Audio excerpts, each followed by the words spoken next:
The crystal chandelier cast fractured light across the private dining room of Celestino's, Manhattan's most exclusive restaurant where reservations required either 6 months' notice or the right last name. Marina Kovac wiped down the mahogany sideboard for the third time, her hands steady despite the weight of eyes on her back. She'd been a waitress here for 8 months, long enough to recognize power when it walked through the door. The man seated at the head of the table radiated it like heat from asphalt in August. Dante Caruso. She'd heard the name whispered in the kitchen, seen how the manager's hands trembled when he personally delivered the wine list. Marina had served dangerous men before. In her previous life, before New York, before she'd learned to make herself small and unremarkable. She knew the rules. Keep your eyes down, your mouth shut, and never, ever draw attention. The dinner party consisted of 6 men, all wearing suits that cost more than her annual rent. They spoke in low tones, discussing things she pretended not to hear, something about shipments and territories, about someone named Vitelli who'd made a mistake. Marina moved through the room like a ghost, refilling glasses, clearing plates, invisible. Dante Caruso sat with his back to the wall, a habit she recognized from men who expected knives. He was younger than she'd expected, perhaps 35, with dark hair combed back from a face that might have been handsome if it weren't so cold. His eyes were the color of slate before a storm, and they missed nothing. When she'd poured his wine earlier, those eyes had tracked her movement with the dispassionate interest of a predator assessing prey. The evening proceeded without incident until her phone vibrated in her apron pocket. Marina's stomach dropped. She'd forgotten to silence it. In a room this quiet, the buzz sounded like a gunshot. Every head turned toward her. Marina's face burned as she fumbled for the phone, ready to silence it and disappear into the kitchen to face whatever punishment the manager deemed appropriate. But then she saw the name on the screen. Nonna Giulia. Her grandmother never called unless it was urgent. The last time had been when her cousin had been in a car accident. Before that, when her father died. Marina's finger hovered over the decline button, then she looked up and found Dante Caruso watching her with those terrible empty eyes. "Answer it," he said. His voice was quiet, but it carried the weight of absolute authority. "Sir, I apologize. I'll just—" "Answer the phone." Marina's hand shook as she accepted the call and raised it to her ear. "Pronto, nonna?" Her grandmother's voice poured through the speaker, rapid Italian edged with panic. "Marina, grazie a Dio, your brother, he's—" The hospital called. There was an accident at the construction site. The room tilted. Marina gripped the edge of the sideboard. "Is he alive?" Yes, but... Marina, they're saying surgery. They're saying..." Her grandmother's voice cracked. "I don't understand all these English words, these doctors, they speak so fast." "I'm coming." Marina switched seamlessly into the dialect of her childhood, the words tumbling out. "Tell them I'm coming. Tell them not to do anything until I get there." "Which hospital?" "Nonna, listen to me. Which hospital?" She was dimly aware that she'd committed multiple fireable offenses. Answering a personal call, speaking in a foreign language, showing emotion in front of guests. She didn't care. Her baby brother, 22 years old and stupid enough to think construction work in the city was safe, was in a hospital somewhere, and her grandmother was alone. Marina scribbled the hospital name on her order pad, promised her grandmother she'd be there within the hour, and ended the call. She turned to face the table of men, ready to apologize and collect her things. Dante Caruso was staring at her. Not the board assessment from before. This was different. Intense. His eyes had sharpened, and something almost like surprise flickered across his features before his expression locked down again into that mask of stone. "I apologize for the interruption," Marina said, keeping her voice steady through sheer force of will. "I'll inform the manager." "You're from Calabria." It wasn't a question. Marina froze. "Sir?" "Your dialect. You're from Calabria, the southern region, near Reggio." She couldn't breathe. In 8 months of careful anonymity, of keeping her head down and her past buried, this man had identified her hometown from 30 seconds of panicked conversation. "I need to go," she managed. "My brother—" "Which hospital?" Dante's voice cut through her rising panic. "Mount Sinai West, but—" He turned to one of his men, a bull-necked enforcer with scarred knuckles. "Marco, take her. Make sure the doctors understand the surgery is approved and the bill is handled." Marina shook her head. "I can't accept. You can. Dante stood, and the other men immediately fell silent. He moved around the table with a predator's grace, stopping close enough that she could smell his cologne, something expensive and dark, like cedar and smoke. Your brother will receive the best care available. The debt will be noted. There it was, the hook beneath the kindness. Nothing in this world came free, and certainly nothing from a man like Dante Caruso. But her brother was hurt, and her grandmother was alone and frightened in a country whose language she barely spoke. Marina had learned years ago that sometimes survival meant accepting the devil's bargain and worrying about the price later. Thank you, she whispered. Dante's eyes held hers for a long moment. Go. We'll discuss the terms later. Marco drove her to the hospital in a black Mercedes that probably cost more than her family's house in Calabria. He didn't speak, but he stayed with her as she navigated the emergency room, his presence somehow smoothing the way through triage and paperwork. When the surgeon tried to explain that they needed a deposit before operating, Marco simply made a phone call and the conversation ended. Her brother Luca was in surgery for 4 hours. A steel beam had fallen, crushing his leg and causing internal bleeding. The surgeon spoke words like touch and go and next 24 hours are critical. Marina sat in the waiting room with her grandmother holding the old woman's weathered hand and tried not to think about what Dante Caruso might want in return for this gift of her brother's life. It was dawn when the surgeon emerged to say that Luca would live. He'd need months of physical therapy, might walk with a limp, but he'd live. Marina wept into her grandmother's shoulder, relief and exhaustion finally breaking through her careful control. When she looked up, Marco was still there, standing against the wall like a well-dressed sentinel. Mr. Caruso would like to see you, he said. When you're ready. Now? Her voice was hoarse from crying. He's waiting. Marina kissed her grandmother's cheek, promised to return soon, and followed Marco back to the Mercedes. The sun was painting the Manhattan skyline in shades of gold and rose as they drove through streets that were just beginning to wake. Marco pulled up in front of an apartment building in Tribeca, the kind with a doorman and marble floors and the sort of casual wealth that didn't need to announce itself. Top floor, Marco said. He's expecting you. The elevator ride felt like descending into the underworld. Marina caught her reflection in the polished brass doors, her black uniform rumpled, mascara smudged beneath her eyes, hair falling from its neat bun. She looked like what she was, a frightened girl way out of her depth. The elevator opened directly into a penthouse apartment. Floor-to-ceiling windows offered a dizzying view of the city. The furnishings were minimalist and expensive, all clean lines and muted colors. Classical music played softly from hidden speakers, something melancholy and Russian. Dante stood by the windows, silhouetted against the rising sun. He'd removed his suit jacket and rolled up his shirt sleeves, revealing forearms corded with muscle and marked with scars. He held a glass of what looked like whiskey, despite the early hour. Your brother? He asked without turning. He'll live?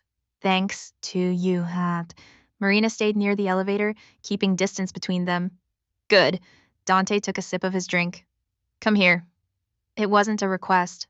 Marina's feet moved before her brain could catch up, carrying her across the polished concrete floor until she stood beside him at the window. Up close, she could see the exhaustion carved into the lines around his eyes, the shadow of stubble on his jaw. Do you know who I am? He asked. Yes? Then you know I don't give gifts without expecting something in return. Marina's throat tightened. What do you want? Dante finally turned to look at her, and the intensity of his gaze made her want to step back. Tell me how a waitress from Calabria ends up in New York, speaking perfect English with no accent, working at Celestino's under the name Marina Kovac. Her heart stopped. Kovac is Croatian. Your real name is Marina Russo. Your father was Antonio Russo, who died 3 years ago after his trucking business mysteriously burned to the ground. Your mother passed when you were 12. You have 2 siblings, Luca, who's currently recovering from surgery, and a sister named Sofia, who's studying medicine at the University of Bologna. You left Italy 18 months ago, spent 6 months in London, then came to New York. You've been very careful to stay hidden. The question is, from whom? Marina felt the blood drain from her face. She'd been so careful. New papers, a new name, a new life built on the ashes of the old one. and this man had unraveled it all in a few hours. How? She whispered. I made some calls. Dante set down his glass. You speak 5 languages fluently. You have a degree in international business from the University of Naples. You were engaged once to a man named Pietro Mancini. The engagement ended abruptly, you disappeared, and Pietro Mancini was found dead 2 weeks later, officially ruled a suicide. Marina's legs went weak. She groped for the back of a nearby chair, her vision tunneling. So I'll ask again, Dante said, his voice soft and dangerous. Who are you hiding from, Marina Russo? She couldn't do this, couldn't relive it. The memories clawed at her, Pietro's hands around her throat, his rage when she'd refused to be complicit in his schemes. The terror of realizing the man she'd planned to marry was a monster, and then his death and the questions and the way his family had looked at her with murder in their eyes. His family, she heard herself say. The Mancinis. They think I killed him. Did you? Marina's laugh was sharp and bitter. No, but they don't believe that. Pietro was their golden son. When he died, they needed someone to blame.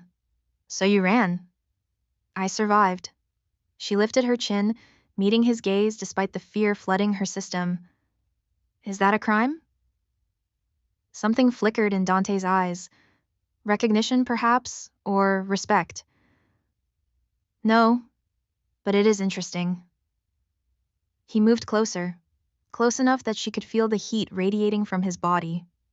Marina forced herself not to retreat. Predators chased running prey. I have a proposition for you, Dante said. I need someone with your particular skills.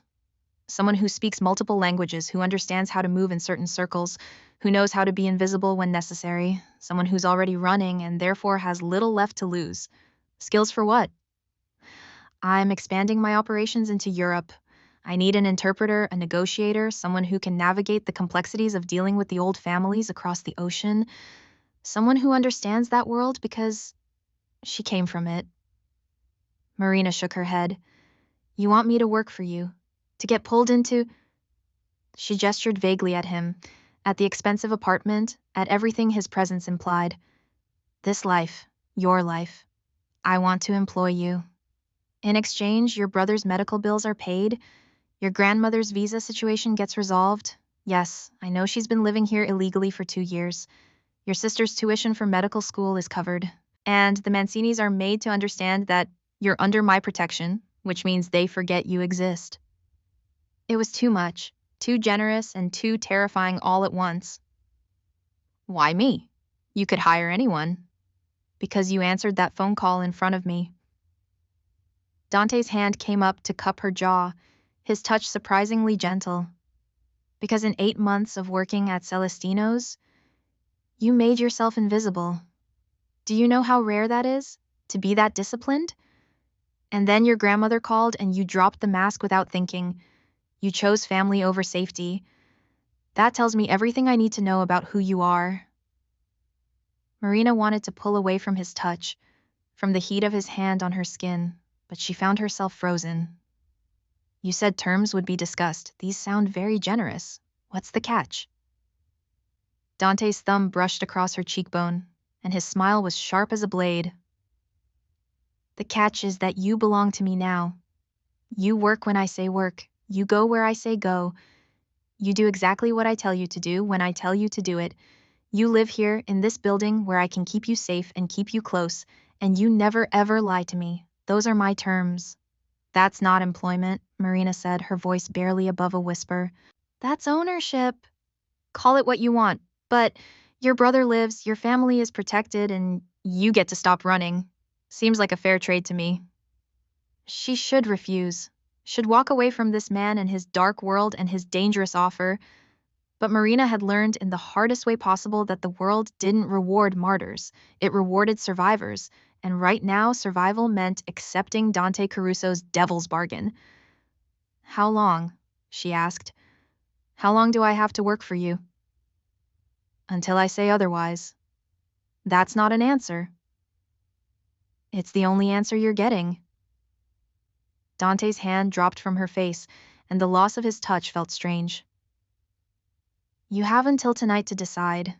If you accept, be back here at 8 o'clock. If you refuse, I'll make sure your brother gets the care he needs, but everything else is off the table. And Marina?" His eyes went cold. "If you run, I will find you. And the next conversation we have won't be as pleasant as this one." Marco appeared from somewhere in the apartment, materializing like a shadow. "I'll take you back to the hospital," he said. Marina looked at Dante one last time. He'd turned back to the window, dismissing her as easily as one might dismiss a servant. But she could feel the weight of his attention still on her, could sense him tracking her every movement even though he wasn't looking. She followed Marco to the elevator, her mind racing. The doors closed, and she caught one final glimpse of Dante Caruso standing alone in his expensive cage of glass and steel, backlit by the rising sun like some dark angel surveying his kingdom. Marina spent the day at the hospital, sitting beside Luca's bed while he drifted in and out of consciousness, holding her grandmother's hand, trying to figure out what she was going to do. The smart thing would be to refuse, to pack her bags and disappear again, start over somewhere new with a new name and a new face. But she was so tired of running, and Dante was right. She had little left to lose. The Mancinis would find her eventually, or she'd spend the rest of her life looking over her shoulder, never quite escaping the shadow of Pietro's death. At least if she accepted Dante's offer, she'd have protection, a purpose, a place to stand and fight instead of always fleeing. When evening came and visiting hours ended, Marina kissed her grandmother goodbye and took the subway back to her tiny studio apartment in Queens. She showered, changed into clean clothes, and stared at herself in the mirror. The woman looking back at her was exhausted, haunted, running on fumes and desperation, but she wasn't broken. Not yet. Marina Russo had survived her father's death, Pietro's violence, the Mancini's vengeance. She could survive Dante Caruso. She arrived at the Tribeca building at 7:55. The doorman waved her through as if he'd been expecting her, and the elevator rose silently to the penthouse. The doors opened. Dante stood in the center of the living room, dressed in a fresh suit, looking every inch the dangerous man he was. Behind him, the city glittered like scattered diamonds. "I accept," Marina said, stepping out of the elevator. "Your terms, all of them." Something that might have been satisfaction crossed Dante's face. "Good. Marco will show you to your apartment. You're 2 floors down. Get settled. We have a meeting tomorrow morning at 9. Wear something professional." "What kind of meeting?" "The kind where you earn your keep." Dante moved past her toward the elevator. "Welcome to your new life, Marina. Try not to disappoint me." He was gone before she could respond, leaving her alone in the penthouse with Marco. "This way," Marco said, gesturing her back into the elevator. As they descended 2 floors, Marina wondered what she'd just agreed to, what kind of devil's bargain she'd made in the cold light of dawn, when desperation and exhaustion had overridden her better judgment. The apartment Marco showed her was more than twice the size of her Queen's studio, with actual rooms instead of just one space divided by furniture. It was furnished simply but expensively, a real bedroom with a queen-size bed, a living area with comfortable seating, a kitchen with appliances that looked like they'd never been used. "Mr. Caruso's instructions are that you're to make yourself at home," Marco said. "There are clothes in the closet that should fit. If you need anything, press 0 on the phone. Someone will answer." "Clothes?" Marina opened the closet and found it stocked with outfits in her exact size. Professional wear, casual clothes, even lingerie. She spun to face Marco. He knew I'd say yes." Marco's expression didn't change. "Mr. Caruso is very good at reading people. Lock your door at night. Don't answer it unless you know who's on the other side. And remember, you're safe here, but only as long as you follow his rules." He left, and Marina stood in her new gilded cage, wondering what she'd gotten herself into. She didn't sleep well. The bed was too comfortable, the silence too complete, and every time she closed her eyes, she saw Dante's face, felt his hand on her jaw, heard his voice telling her she belonged to him now. Morning came too quickly. Marina dressed in one of the tailored suits from the closet, black, severe, professional. She twisted her hair into a neat bun and applied minimal makeup, trying to armor herself for whatever was coming. At 8:45, her phone buzzed with a text from an unknown number. "Car's waiting downstairs. Don't be late."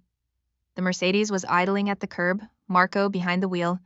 He drove her to an office building in Midtown, the kind with tight security and executives who moved millions with a signature. They took a private elevator to the 20th floor. The conference room held 6 people when Marina entered. Dante sat at the head of the table, flanked by 2 men she didn't recognize. Across from them sat an older man with silver hair and cold eyes, accompanied by 2 younger men who had the look of professional muscle. "Gentlemen," Dante said, "this is Marina Russo. She'll be interpreting for us today." He gestured to the silver-haired man. "Marina, meet Giovanni Vitelli. He and I are discussing a potential partnership." Marina's blood went cold. Vitelli. She'd heard that name last night at the restaurant in the careful conversation between Dante and his men. Something about territories and mistakes. This wasn't a negotiation. It was a test. She took her seat beside Dante, close enough that their shoulders almost touched, and opened her notebook. "Shall we begin?" Dante's voice was pleasant, but Marina heard the steel beneath it. Giovanni Vitelli leaned back in his chair, studying her with calculating eyes. "I didn't realize you spoke Italian, Caruso." "I don't. That's why she's here." "And you trust her?" Dante turned his head slightly, his gaze catching Marina's for just a moment. "Completely." It was a lie. He didn't trust her at all. Trust had to be earned, and she'd done nothing to earn it yet. But he was claiming her in front of these men, marking her as his, and the message was clear. Anyone who wanted to hurt her would have to go through him first. The meeting proceeded, and Marina found herself translating rapid-fire negotiations about shipping routes, profit margins, territorial boundaries. Vitelli wanted access to Dante's distribution network in exchange for a percentage of his East Coast operations. Dante was pushing back, demanding more concessions, better terms. It should have been dry, businesslike, but Marina could feel the tension thrumming beneath every word. These men were predators circling each other, looking for weakness, testing boundaries. And then Vitelli made a mistake. He started speaking to his lieutenants in Italian, assuming no one else in the room could understand. "We'll agree to his terms," he said, his voice casual. "And then in 6 months, when he's comfortable, we'll move against his operations in New Jersey, cut him out entirely." Marina's pen froze on the page. Dante was looking at her, his expression unreadable, waiting for her to translate. This was it, the real test. She could translate faithfully, and Dante would know Vitelli planned to betray him. Or she could lie, smooth it over, and Vitelli might never know she'd understood. But Dante had said, "Never lie to me." Marina took a breath and translated exactly what Vitelli had said, keeping her voice steady and professional. The temperature in the room dropped 20 degrees. Dante smiled. It was the coldest, most dangerous expression Marina had ever seen. "I appreciate your honesty, Giovanni. It saves us both time." Vitelli's face went pale as he realized his mistake. "Caruso, I can explain." "You can leave." Dante's voice was soft as silk. "And you can tell whoever sent you to test me that I'm not interested in partnerships built on lies. Get out of my city. If I see you here again, you won't be walking out." Vitelli stood, his face twisted with rage and humiliation. He looked at Marina with pure hatred. "You stupid bitch, do you have any idea what you've done?" Dante was out of his chair before Marina could blink. He moved with lethal speed, slamming Vitelli against the wall hard enough to rattle the framed art. "You don't speak to her. You don't look at her. You don't breathe in her direction. She's under my protection, which means she's untouchable. Are we clear?" Vitelli nodded, gasping for air. Dante released him and stepped back, straightening his tie as if he hadn't just committed assault in a boardroom. "Marco will see you out," Dante said pleasantly. The room cleared quickly, leaving Marina alone with Dante and the echoes of violence still hanging in the air. Her hands were shaking. She gripped the edge of the table to steady them. "You did well," Dante said, returning to his seat as if nothing had happened. "He's going to retaliate?" "Let him try." Dante's eyes found hers. "You passed the test, Marina. You chose loyalty over diplomacy, over self-preservation. That matters." I translated what he said. That's my job. "No." Dante leaned forward. "Your job is whatever I tell you it is. And right now, your job is to understand that you made an enemy today. Vitelli won't forgive this humiliation, which means you need to be very, very careful." Marina felt the weight of what she'd done settling over her like a shroud. She'd been in New York less than 24 hours under Dante's employment, and she'd already made an enemy of a man who looked like he ate threats for breakfast. I should leave, she said quietly, before this gets worse. Too late for that. Dante stood, buttoning his suit jacket. You're in this now. The only way out is through. Come on, I'll buy you breakfast. You look like you're about to pass out. He took her to a small Italian cafe in Little Italy, the kind of place that looked like it hadn't changed since the 1950s. The owner greeted Dante warmly, kissed him on both cheeks, and ushered them to a corner booth. Marina sat across from him, watching as he ordered for both of them in his rough, heavily accented Italian. He caught her looking and raised an eyebrow. I thought you didn't speak Italian, she said. I said I needed an interpreter. I didn't say I was helpless. He poured her coffee from the carafe the owner brought over. I speak enough to get by, but negotiating complex business deals? That requires fluency. That requires you. Marina wrapped her hands around the warm mug. You set that up. The meeting with Vitelli, you knew he'd try something. I suspected. He's been making noise about wanting to expand into my territory. I needed to know if he was serious or just posturing. And now you know. And now I know. Dante studied her over the rim of his own cup. You could have lied, smoothed it over, saved yourself from making an enemy. Why didn't you? You told me never to lie to you. Most people would have rationalized it, decided that what I didn't know wouldn't hurt me. But you didn't. He set down his cup. Why? Marina met his gaze. Because I spent 2 years with a man who lied to me every day, who looked me in the eye and promised me the world while planning God knows what behind my back. I won't be that person. I won't lie, even when it's easier, even when it's safer. Something shifted in Dante's expression, not quite softening, but acknowledgement, perhaps. Understanding. Your ex-fiancé. Pietro, yes. Marina's throat tightened. He was charming, attentive, everything I thought I wanted. By the time I realized what he really was, I was in too deep. When I tried to leave, She stopped, the words catching. He hurt you. It wasn't a question, but Marina nodded anyway. He tried to kill me. I fought back, managed to get away. He died 2 weeks later, ruled a suicide, but I know the truth. Someone else killed him. Maybe because he'd made enemies, maybe because he'd failed at something important. I'll never know. All I know is that his family blamed me, and they have long memories. The Mancinis.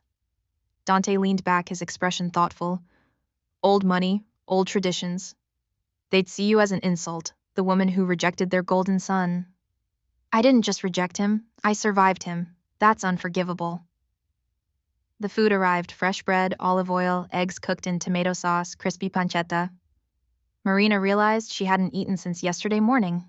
She took a bite, and it was like tasting home. They ate in comfortable silence for a few minutes. Then Dante said, You're not what I expected. What did you expect? Someone harder, more cynical. You've been through hell, but you're still, he gestured vaguely, soft. Marina bristled. Soft isn't weak. I didn't say it was, but in this world, soft things get broken. Then I'll be soft and unbreakable. She met his eyes. I've survived worse than you, Dante Caruso. Don't make the mistake of thinking gentleness means fragility. For the first time since she'd met him, Dante smiled. Really smiled, not the cold, dangerous expression from the boardroom. It transformed his face, made him look younger, almost human. Fair enough, he said. I'll try to remember that.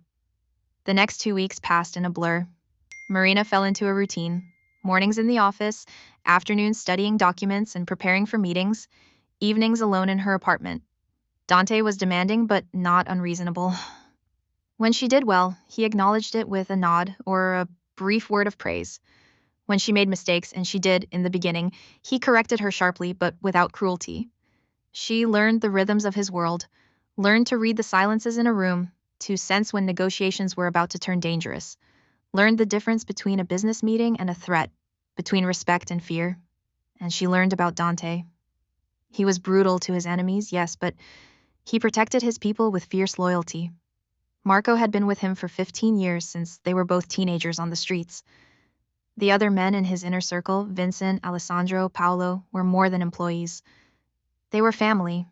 Dante himself remained an enigma. He was cold, controlled, never letting emotion crack through his armor. But Marina caught glimpses. The way he visited his mother every Sunday, bringing her fresh flowers and staying for dinner. The charitable foundation he ran that funded scholarships for kids from rough neighborhoods. The way he'd once stopped in the middle of a tense negotiation to take a phone call from a friend's daughter, patiently explaining her homework to her while criminals waited. He was a monster, yes, but he was also more complicated than that. It was 3 weeks into her employment when everything changed. They were at a gallery opening in Chelsea, some artist whose work Dante collected, though Marina suspected it was more about being seen than about the art. She wore a black cocktail dress from the magical closet that always seemed to have exactly what she needed. Her hair swept up to show her shoulders. Dante had barely glanced at her when she emerged from her apartment, but Marco had let out a low whistle before catching himself. You clean up nice, Russo. Now she stood beside Dante, playing the role of arm candy while actually listening to conversations, picking up intelligence, watching for threats. It was tedious work, but she'd learned it was important. She was contemplating the nearest exit when she saw him. Pietro's brother, Luca Mancini, standing across the gallery with a drink in his hand and murder in his eyes. Marina's vision tunneled. Her breath caught in her chest, panic flooding her system. She'd known this day would come eventually, but not here, not now, not with Dante beside her and no easy escape. Luca started walking toward them. Marina's hand found Dante's arm, her fingers digging in hard enough to leave marks through his jacket. He looked down at her, saw the fear in her face, and followed her gaze to Luca.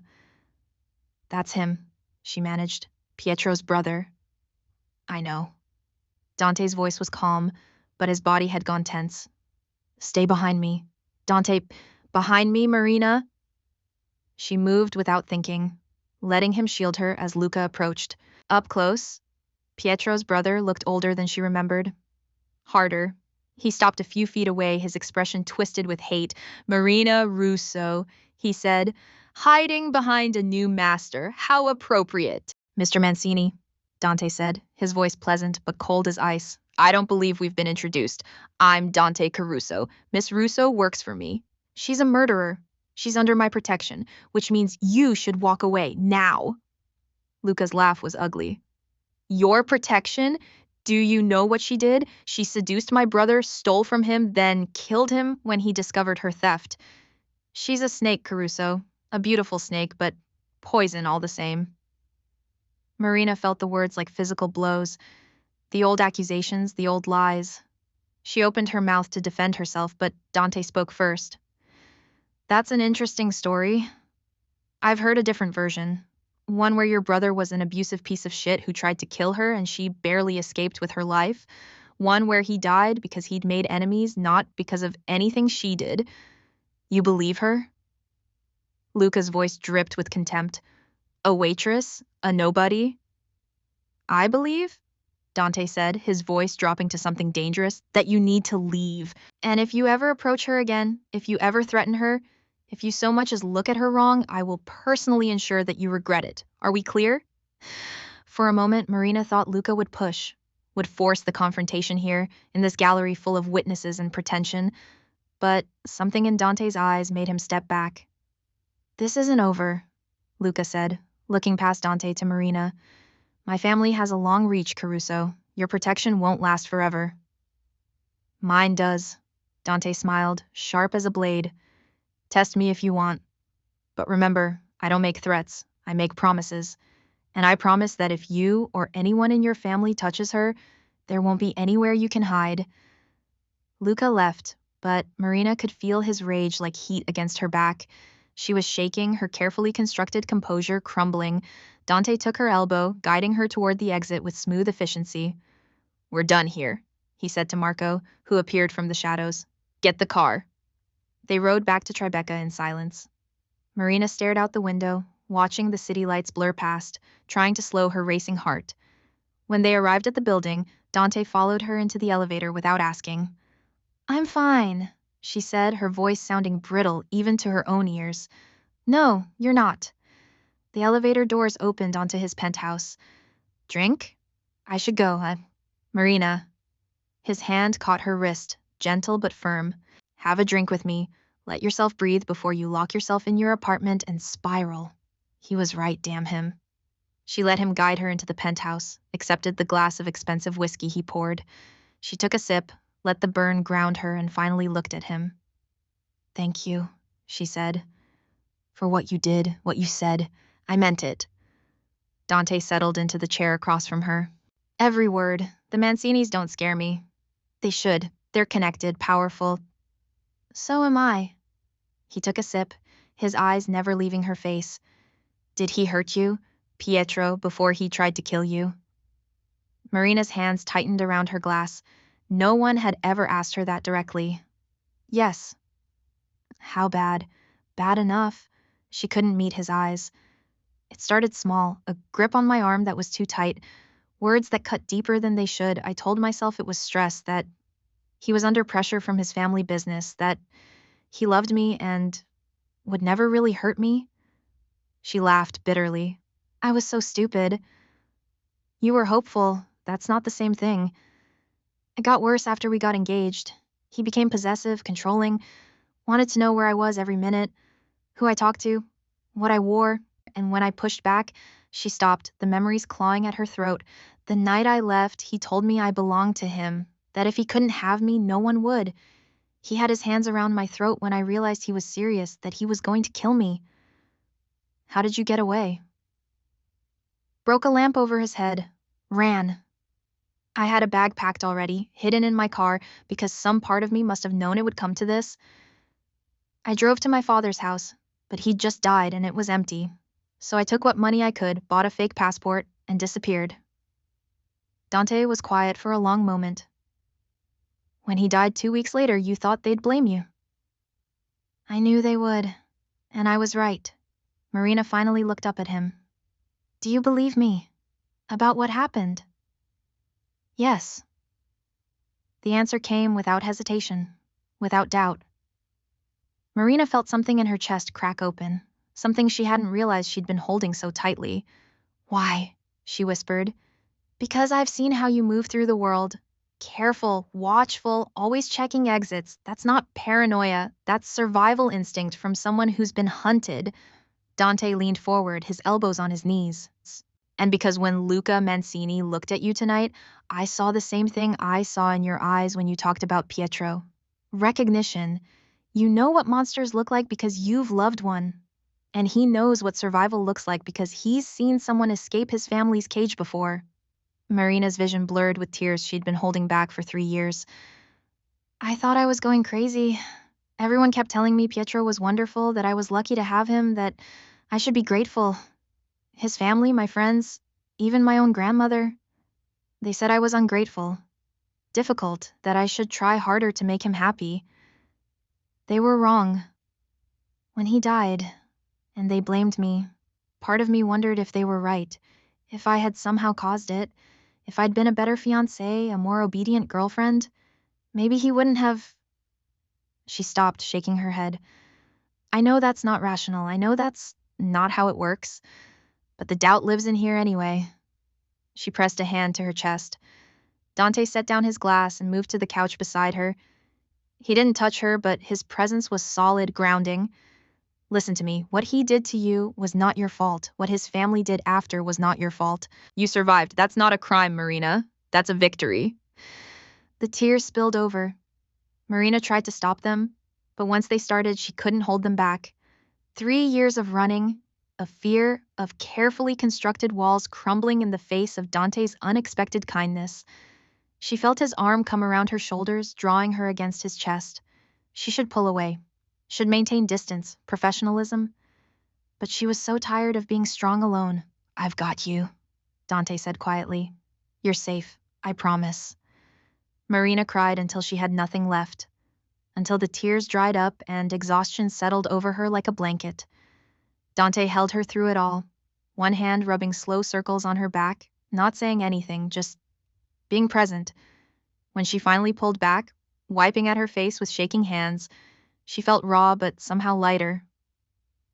"I'm sorry. I shouldn't have." "Don't apologize." Dante's hand came up to brush a stray tear from her cheek, and the gesture was so unexpectedly tender that Marina's breath caught. "You've been carrying this alone for too long." His thumb traced along her cheekbone, and suddenly the air between them shifted, charged. Marina was acutely aware of how close they were sitting, of the warmth of his body, of the way his eyes had darkened as they traced her features. "Dante," she said, uncertain what she was asking, "I should let you go." But he didn't move. If anything, he leaned closer. "This is a bad idea." "Terrible," Marina agreed, but she didn't move either. His hand slid into her hair, and then his mouth was on hers. The kiss was fierce, demanding, nothing gentle about it. Marina kissed him back with equal hunger, 3 weeks of tension and fear and unwanted attraction finally finding an outlet. Dante pulled her into his lap, his hands spanning her waist, and Marina went willingly. She wound her arms around his neck, losing herself in the taste of him, the feel of his hands on her body, the way he kissed her like she was air and he was drowning. It was Dante who pulled back first, breathing hard, his forehead resting against hers. "We should stop." "Why?" Marina's hands were fisted in his shirt. "Because you're vulnerable right now, because I'm your employer, because this crosses about a dozen lines." But even as he said it, his hands tightened on her waist, as if he couldn't quite let her go. Marina leaned back enough to look at him. His control was cracking. She could see it in the tension of his jaw, in the heat in his eyes, in the way his chest rose and fell with rapid breaths. "What if I don't want to stop?" she said. "Marina, I'm not fragile, Dante. I'm not broken, and I'm not making this decision because I'm upset or scared. I'm making it because I want you. I've wanted you since the first night, when you looked at me like you could see right through every wall I'd built." She cupped his face in her hands. "So either kiss me again or let me go. But don't make decisions for me. Don't treat me like I don't know my own mind." For a long moment, Dante just stared at her. Then he cursed in Italian and kissed her again, harder this time, all pretense of control abandoned. He stood with her still in his arms, carrying her down the hallway to his bedroom. They fell into his bed together, a tangle of desperate hands and hungry mouths. Dante stripped away her dress with efficient movements, his hands mapping her body like he was memorizing it. When he found the scars, the ones Pietro had left on her ribs, the faint marks on her wrists, his expression went dark with rage. "I wish he was still alive," Dante said, his voice rough, "so I could kill him myself." Marina pulled him down to her. "He's dead. I'm alive. That's all that matters." They came together with an intensity that bordered on violence. 3 weeks of tension and want finally breaking free. Dante was demanding but attentive, watching her face, learning what made her gasp and arch and cry out. Marina gave as good as she got, refusing to be passive, claiming him as thoroughly as he claimed her. Afterward, they lay tangled together in the dark, both breathing hard, Marina's head on Dante's chest and his arm around her waist. She could hear his heartbeat gradually slowing, feel the rise and fall of his chest. "This changes things," Dante said finally. "I know. I don't do relationships. I don't do soft feelings and romantic dinners and meeting the family." Marina propped herself up on one elbow to look at him. "I'm not asking you to. I know what this is." "Do you?" His hand came up to cup her face, his thumb brushing over her swollen lips. "Because I'm not sure I do anymore." "What do you mean?" Dante was quiet for a long moment. "I told myself you were an asset, a useful tool, someone with skills I needed, but then you translated Vitelli's betrayal without hesitating, even knowing it would make you an enemy. And tonight, when Luca Mancini threatened you, I wanted to kill him, not strategically, not because it would send a message. I wanted him dead because he scared you." Marina's heart stuttered. "Dante, I don't know what this is between us," he continued. "But it's not nothing, and that's dangerous, Marina, for both of us." "Why dangerous?" "Because, in my world, the people you care about become liabilities, weapons for your enemies to use against you. If someone figures out that you matter to me, really matter, they'll use you to hurt me." His jaw tightened. "I won't let that happen." So, what are you saying? That we should pretend this didn't happen? I'm saying we need to be careful, smart. He pulled her back down against his chest, his arms tightening around her. I'm saying that you sleep here tonight, where I can keep you safe, and tomorrow we figure out how to protect you from the Mancinis without showing our hand. Marina closed her eyes, letting herself feel safe for the first time in years. Okay, okay, I trust you. And she realized with a start that it was true. Somewhere in the past 3 weeks, this cold, brutal man had become someone she trusted, someone who'd proven again and again that he would keep his word. Dante's hand stroked through her hair. Get some sleep. We have a long day tomorrow. Marina drifted off to the sound of his heartbeat, feeling more at peace than she had in 3 years. She woke to sunlight streaming through floor-to-ceiling windows and the smell of coffee. Dante was already up, dressed in suit pants and a crisp white shirt, standing at the window with a phone pressed to his ear. He was speaking in rapid Italian, his voice low and intense. Marina sat up, pulling the sheet around herself, and watched him. In the morning light, he looked different, still dangerous, still coiled with barely contained violence, but somehow more human, real. He ended the call and turned to find her watching him. His expression softened, almost imperceptibly. Coffee? Please. He poured her a cup from the service someone had left on the dresser, brought it to her. Marina took a sip and moaned. It was perfect, strong and dark with just a hint of sugar. Good? Dante asked, a small smile playing at his lips. Perfect. She set the cup on the nightstand. What were you talking about on the phone? The Mancinis. I made some calls last night after you fell asleep, asked around about their operations, their weaknesses. He sat on the edge of the bed. They're powerful in Italy, but here in New York, they're overextended, trying to expand beyond their means. I can hurt them if I need to. Dante, no. I don't want you starting a war because of me. I'm not starting anything. I'm ending it. His hand found hers. The Mancinis need to understand that you're not fair game, that threats against you are threats against me. Once they realize attacking you will cost them more than they're willing to pay, they'll back off. And if they don't, then I'll make them. His voice was flat, matter-of-fact, as if he were discussing the weather rather than violence. You're mine now, Marina. I protect what's mine. The possessiveness should have bothered her, should have raised red flags after Pietro's ownership, his control, but somehow, coming from Dante, it felt different. Not about control, but about protection, about choosing to stand between her and the world that wanted to hurt her. What happens now? She asked. Now you get dressed and we go to the office. We have a meeting with a shipping company from Naples. They need someone who can negotiate in both Italian and English, who understands the cultural nuances. He stood, buttoning his cuffs. And tonight, we have dinner with my mother. She's been asking to meet you. Marina's eyes widened. Your mother? Don't look so terrified. She's harmless, mostly. Dante's smile was almost teasing. She's heard I have a new interpreter who speaks like she's from the old country. She wants to meet this mysterious woman who has her son's attention. Dante, I can't meet your mother.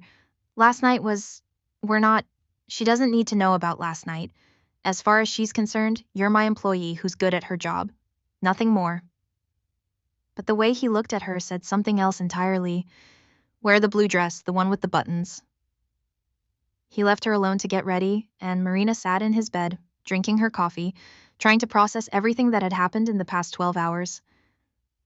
She'd cried in front of him, slept with him, and now she was meeting his mother. This was moving too fast, spiraling in directions she hadn't anticipated, but when she thought about running, about disappearing again, all she felt was tired. Tired of being alone. Tired of looking over her shoulder. Tired of survival being her only goal. Maybe it was time to try living instead. The meeting with the shipping company went smoothly. Marina negotiated terms that made Dante smile, that sharp, satisfied smile, and by the end, they'd secured rates better than either party had expected. On the drive back to the office, Dante's hand found hers in the back seat of the car, his thumb tracing patterns on her palm. You're good at this, he said. At what? Reading people, knowing when to push, when to pull back. You're a natural negotiator. Marina squeezed his hand. My father taught me. He wasn't educated, but he understood people. He always said the best deals happen when everyone leaves the table feeling like they won. Your father was a smart man. He was. Marina stared out the window. He would have hated this, what I'm doing, working for you. Because of what I am? Because he wanted me to have a normal life, a safe life, college, career, a husband who came home at night and didn't have blood on his hands. She looked at Dante. He would have taken one look at you and known exactly what you were, and he would have dragged me away before I could get in too deep. Is that what you want? To get out before it's too deep? Marina thought about it, really thought about it. No, she said finally. I think it's already too deep. I think maybe it was too deep the moment I answered my phone in front of you. Dante lifted her hand to his lips, pressing a kiss to her knuckles. Then we're both in trouble. That evening, Marco drove them to a modest home in Queens, nothing like the Tribeca penthouse or the expensive office. Dante's mother lived in a 2-story house with a garden out front and lace curtains in the windows. She refuses to move, Dante explained as they walked up the path. Says she raised me here and she'll die here. I bought her a condo in Manhattan and she uses it to store her Christmas decorations. The door opened before they could knock. Dante's mother was a small woman, barely 5 feet tall, with silver-streaked dark hair and eyes exactly like her son's. She took one look at Marina and smiled. Finally, she said in Italian, pulling Marina into a hug that smelled like garlic and perfume. A girl from home. Come in, come in. Dante, why didn't you tell me she was so beautiful? Mama? Hush, I'm talking to Marina now. She kept Marina's hand as she led them inside. You're from Calabria, yes? I can hear it in the way Dante says your name. I'm from Sicily originally. We're practically neighbors. The house was warm and lived in, full of photographs and religious icons and the smell of cooking. Dante's mother, call me Rosaria, everyone does, had made enough food for an army. They sat around the kitchen table, and Marina found herself relaxing as Rosaria told stories about Dante as a boy. He was so serious, Rosaria said, ladling more pasta onto Marina's plate despite her protests.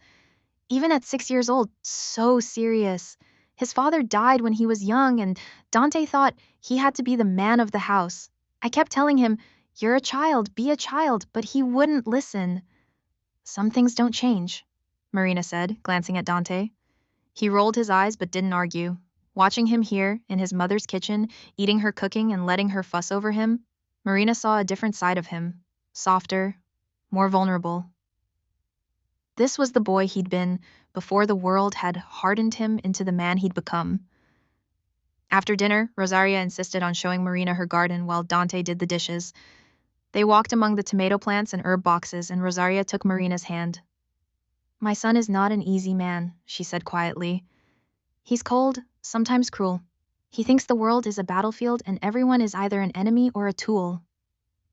I know what he is, Marina said carefully. Do you? Rosaria's eyes were shrewd. Because he looks at you like you're something precious, something worth protecting. I haven't seen that look in his eyes since his father died. It scares me, Marina.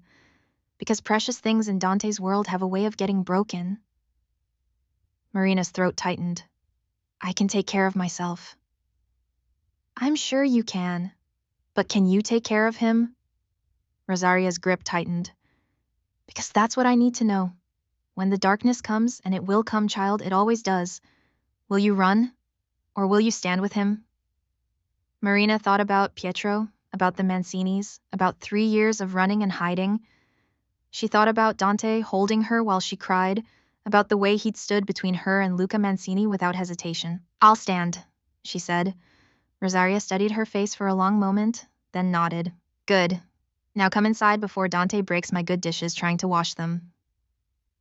They drove back to Tribeca in comfortable silence. Marina's head was spinning with the domesticity of the evening, the unexpected warmth of Dante's mother, the way this dangerous man became someone softer in his mother's presence. She likes you, Dante said as they rode the elevator up to the penthouse. How can you tell? She didn't interrogate you about your intentions or warn you away. That means she approves. He pulled her against him, his hands settling on her waist. Fair warning. She's going to start planning the wedding now. Marina laughed. We're not getting married. Try telling her that. But his expression was serious. She's right to worry, about you getting hurt because of me. I'm not afraid. You should be. Dante's hand came up to cup her face. But I'm glad you're not. The elevator opened onto the penthouse, and Dante led her inside. But before they could go further, his phone rang. He glanced at the screen and cursed. I have to take this. Business. He answered in English, his voice all sharp edges again. What? When? Damn it. No. I'll handle it. Give me 20 minutes. He ended the call and looked at Marina with regret. I have to go out. Something's come up. Dante, stay here, lock the door, don't answer for anyone but me or Marco. He was already moving toward the bedroom, changing into darker clothes, checking a gun that Marina tried not to look at too closely. I'll be back as soon as I can. Is it dangerous? He paused in the doorway. It's always dangerous. But I've been doing this a long time. I know how to take care of myself.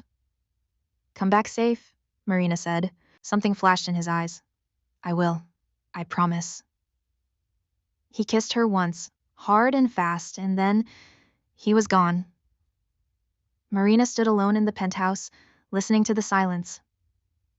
She should go down to her own apartment, maintain some distance, remember that this was temporary, but instead, she found herself curled up on Dante's couch, wrapped in one of his shirts, waiting for him to come home.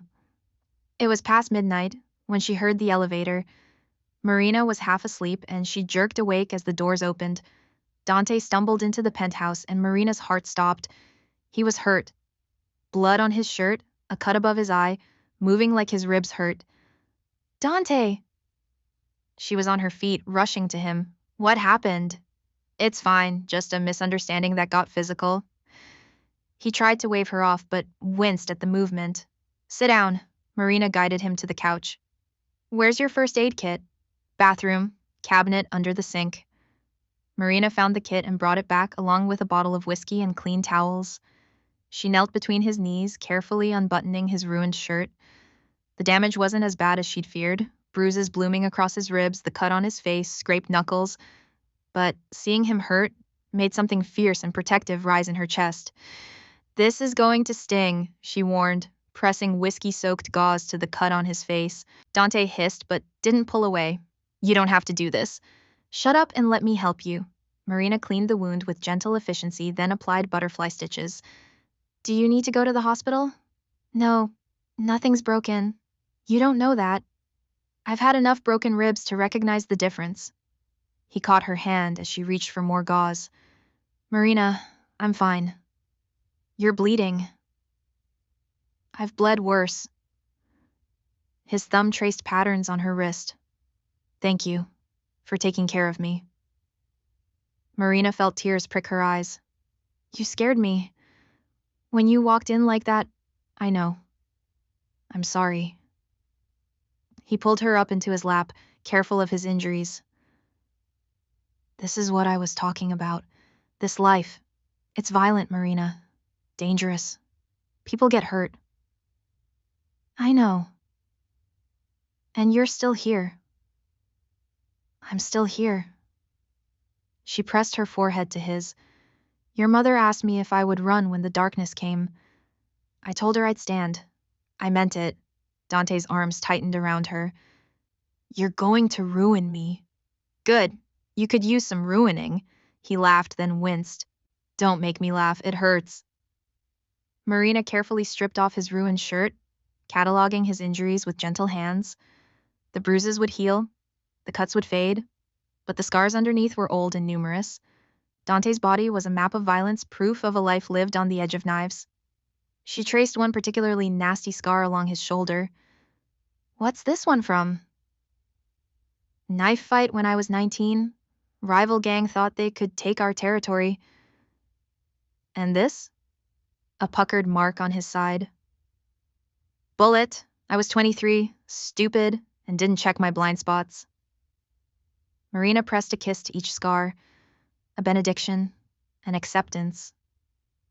Dante watched her with eyes gone dark with want and something else, something that looked almost like wonder.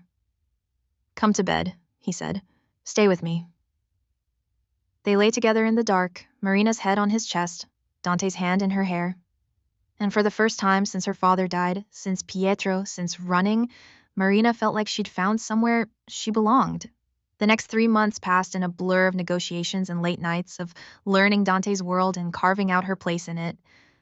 Marina proved herself again and again, translating, negotiating, reading situations with an instinct that impressed even Dante's most skeptical men, and through it all, Dante kept his promise.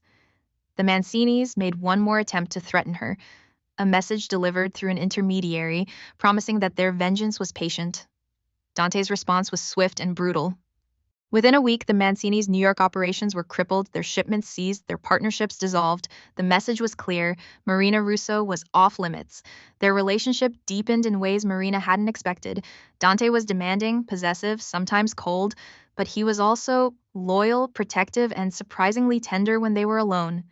He learned her tells, her fears, her boundaries. And Marina learned that beneath his brutal exterior lived a man who'd been shaped by violence but wasn't defined by it. She met the rest of his inner circle properly: Vincent with his quick smile and lethal competence, Alessandro who ran the financial operations with the precision of a surgeon, Paolo who controlled information like currency. They accepted her slowly, testing her, watching for weakness.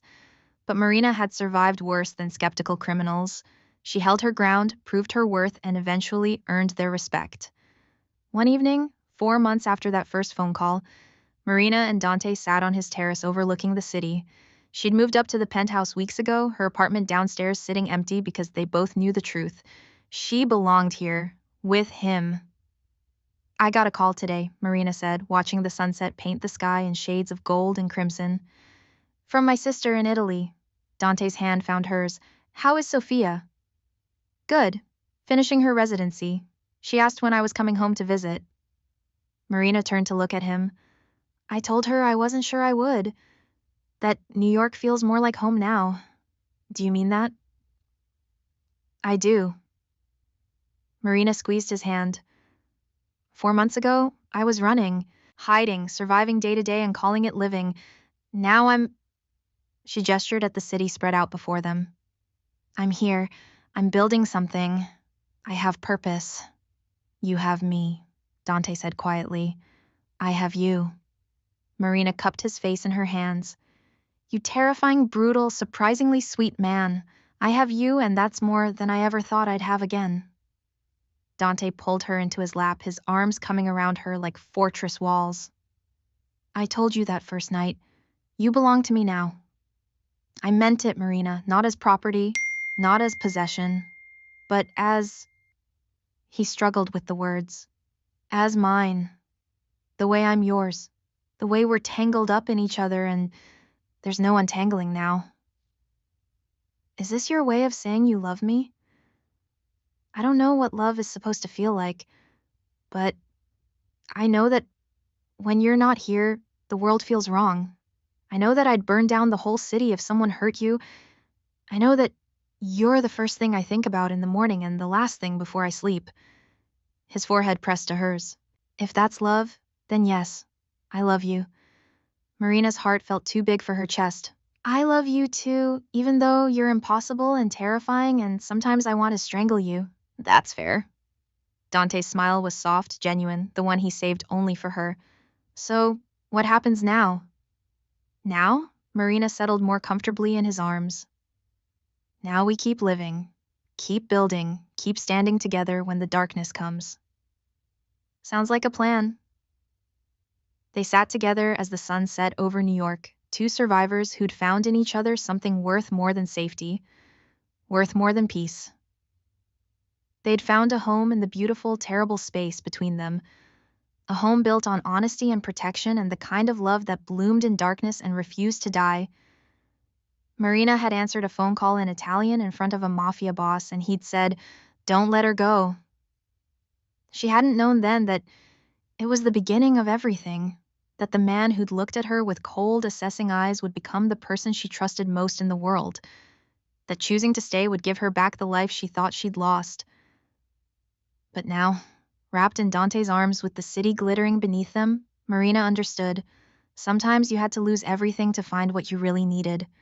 Sometimes the most dangerous choice was the right one. And sometimes, the man everyone else feared was the one who made you feel safest in the world. The end. Thank you for listening to Marina and Dante's journey. If you want more intense romance stories filled with danger, passion, and unforgettable characters, please like this video and subscribe to our channel. Your support means everything.